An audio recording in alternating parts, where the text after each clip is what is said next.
आज हम सबसे पहले बात करते हैं कि अगर हम अपने दांतों को साफ ना करें तो क्या हो सकता है। अगर हम अपने दांतों को नहीं साफ करते हैं तो दांतों में पीलापन आ जाएगा। दांतों के ऊपर एक परत जम जाएगी गंदगी की, जिसे हम प्लाक कहते हैं। ये पहले तो सॉफ्ट होगी, लेकिन समय के साथ ये हार्ड होती चली जाएगी, बिल्कुल सीमेंट की तरह, जिसे अब आप ब्रश से नहीं साफ कर सकते। ये गंदगी मसूड़ों के बीच में भी इकट्ठा होने लगती है, जिससे मसूड़ों में इन्फेक्शन हो जाता है। मसूड़ों से खून निकलने लगता है, मसूड़ों में सूजन आ जाती है। इसी को पायरिया की शुरुआत कहते हैं। अगर यहीं पर ट्रीटमेंट ले लिया जाए तो इसको वापस नॉर्मल किया जा सकता है। और अगर समय रहते ट्रीटमेंट नहीं लिया गया और ये इन्फेक्शन हमारे दांतों और मसूड़ों से होता हुआ हमारे दांतों के जो सपोर्ट सिस्टम होते हैं, जिसे हम पेरियोडोंशियम कहते हैं, अगर वहां तक पहुंच गया तो ये बहुत ही नुकसानदायक होता है।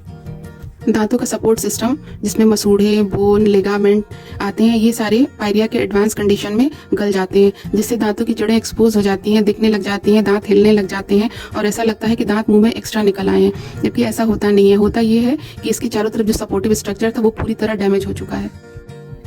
अब इस कंडीशन में भी ट्रीटमेंट पॉसिबल है, लेकिन यह बहुत ही लंबा होगा और खर्चीला होगा, और इसका रिजल्ट भी इस चीज़ पर डिपेंड करता है कि आपके दांत किस लेवल तक हिल गए हैं। अगर दांत बहुत ही ज़्यादा हिल गए हैं तो उनको निकालने के सिवा कोई दूसरा ऑप्शन नहीं होता है। दूसरा होता है दांतों की साफ सफाई न रखने से दांतों में सड़न जो पैदा हो जाती है, जिसे हम केरीज लगना या कीड़ा लगना कहते हैं।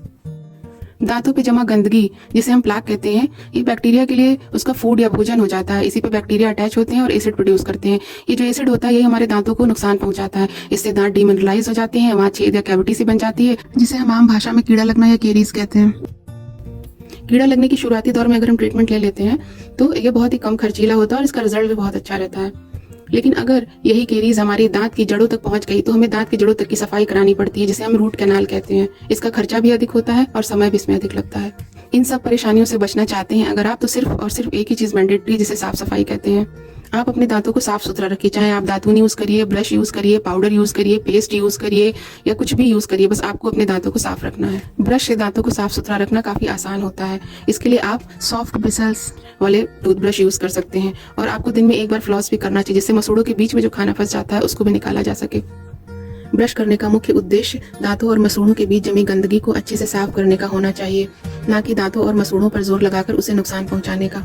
इसके लिए ब्रिसल्स को मसूड़ों पर 45 डिग्री के एंगल पर रखते हैं और गोल गोल घुमाकर आगे के दांतों को साफ करना शुरू करते हैं।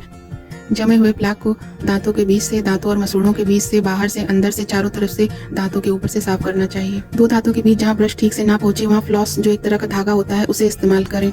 में दातून से दांत साफ करने के फायदे हम नेक्स्ट टाइम कभी बताएंगे, और अंत में यही कहेंगे, precaution is better than cure. तो भलाई इसी में है कि हम अपने दांतों को साफ सुथरा रखें और होने वाले रोगों से बचाव रखें।